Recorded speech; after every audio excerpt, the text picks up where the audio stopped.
Let's see how we're doing here. Good. You're going to feel this table drop a little bit, just like that, okay? All right. Just going to really work on those SI joints.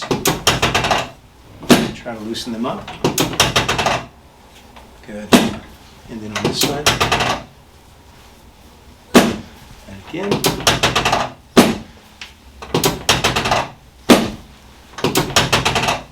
Just breathe in for me really deep if you can. And all the way out. Relax your shoulders some more. Good. I'm just going to gently lean your head to the side. Don't help me. Just want to just gently lean. I want to adjust this upper back area where you're a little stiff inside here. Just let the muscles just kind of relax. That's it. Nice and easy.